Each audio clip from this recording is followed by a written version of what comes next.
What's going on, boys and girls? What's up, world? Austin John Plays here, and today I'm going to be going over the location of every single rare Pokemon in Pokemon Let's Go Pikachu and Let's Go Eevee.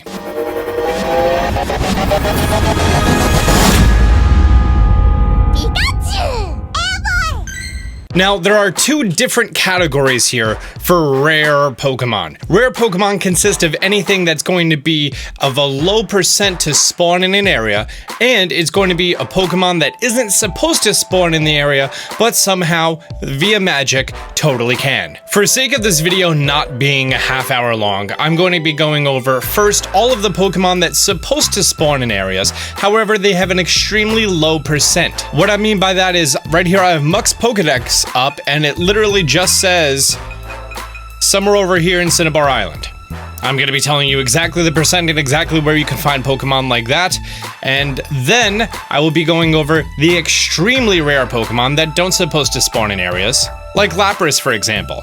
Lapras has no known location. Cool stuff, right? And then I'm also going to be giving you little tips and tricks as far as everything along the way, so just watch it all the way through. It's also worth mentioning that for all of these Pokemon, you should have lures active. Lures increase the chance of both the rare Pokemon and the super duper rare Pokemon both spawning in the areas, so make sure to have lures active. First, in Viridian Forest, there's a 1% chance to find a Butterfree. You've probably seen one flying around. It's not that much of an advantage. Caterpie can evolve at level 7 and 10. Once you reach Mount Moon, every single floor has a 4% chance to spawn a Clefairy. They're somewhat hard to come by. And even more rare than that is a 1% chance on every single floor to find an Onix. It's also worth mentioning that on the lowest floor, that's the one that has the wraparound into the exit, there is a 1% chance to find a Clefable. So, I recommend just staying right next to the staircase with a lure active. You could even do this super early game, and great way to get a Clefable and save yourself a Moonstone. Next is going to be the Rock Tunnel. Inside of the Rock Tunnel is a 1% chance to find a Kangaskhan. This is the only place in the game that it appears. On Route 8, in between Saffron City and Lavender Town, you have a chance to find Arcanine, 1%, Kadabra, 1%, or Abra, 1%. Do keep in mind that Growlithe and Arcanine are exclusive to Let's Go Pikachu, and Vulpix and Ninetales are exclusive to Let's Go Eevee. I'm pretty sure you could find the Vulpix and Ninetales here on Route 9 in Let's Go Eevee. Route 10, this is the very small area right before the Rock Tunnel. It also has a Pokemon Center there, and this is also the way to the power plant if you know what that is. There is a small patch of water here, and in that patch of water, there is a 4% chance to find a Dratini. This is the only place in the game that it spawns regularly, and a 1% chance to find a Dragonair. Routes 15 and 14, which are just to the right of Fuchsia City, are the two routes in which you can find your single form bug Pokemon. So for Let's Go Pikachu, there's a 1% chance to find a Scyther. In Let's Go Eevee, there is a 1% chance to find a Pinsir on these two routes. Also, there's Tauros here, and they're super rare. I couldn't find it on the actual chart, but yeah, super duper rare, maybe like 5%. And I only found it on Route 15. On routes 19 and 20, you have a 1% chance to find a Starmie. I don't know why you would go that far out of your way to find a Starmie, since you could just use a Water Stone on a Staryu. Likewise, just south of Palatown, on Route 21, any grass that you see there has a 1% chance to find a Vileplume. Again, Glooms are extremely common, and they just need a Leaf Stone to evolve, so don't know why you would want to hunt one down. Let's get to the bad boys. Here on Route 23, this is the path to Victory Road and the path immediately following.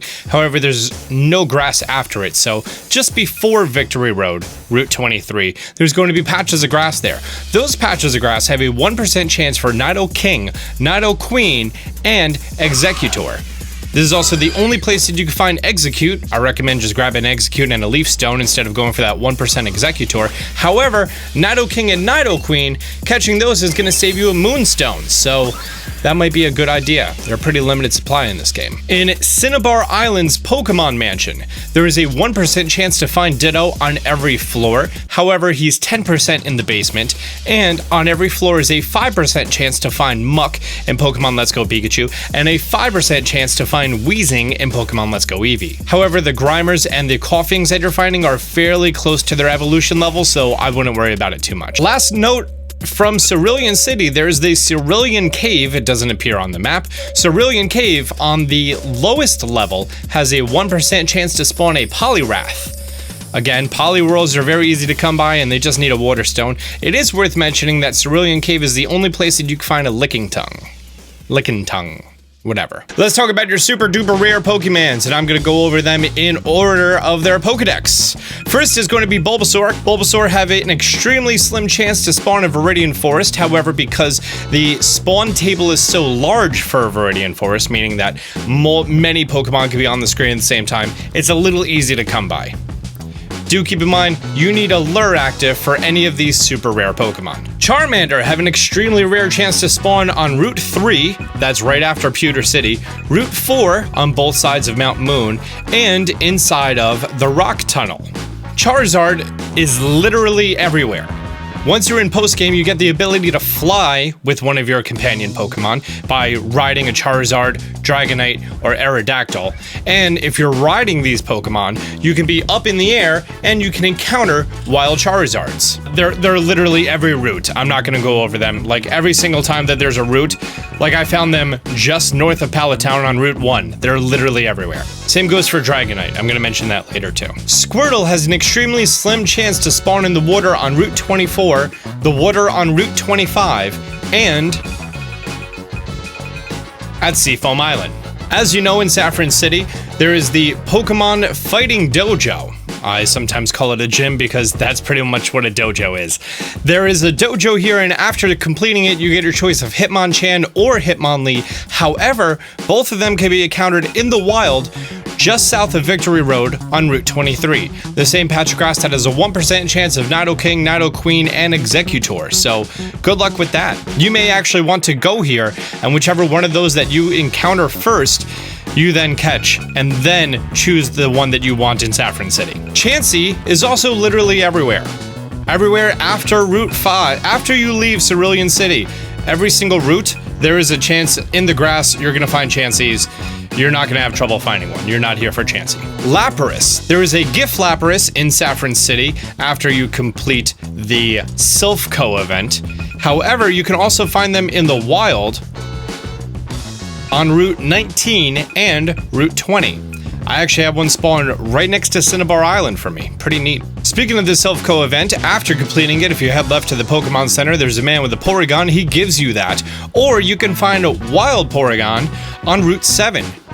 In this one small patch of grass right there, there is an extremely slim chance to find yourself wild Porygon. In Cerulean Cave, there is an extremely slim chance to find yourself wild Snorlax. The sentence is done. You already know about the other two. And lastly is Dragonite, which, as I mentioned, can be found literally every single route in the air, as long as you have a Pokemon that is Charizard, Aerodactyl, or Dragonite, and you can ride them, that way you can be in the sky. And there you have it, ladies and gentlemen, every single extremely and somewhat rare Pokemon in Pokemon Let's Go Pikachu and Let's Go Eevee. If there was something that I missed, be sure to leave a comment down below. If you learned something new, be sure to leave a like, and if you're new to the channel, be sure to subscribe, turn on notifications. Until next time, Austin John out.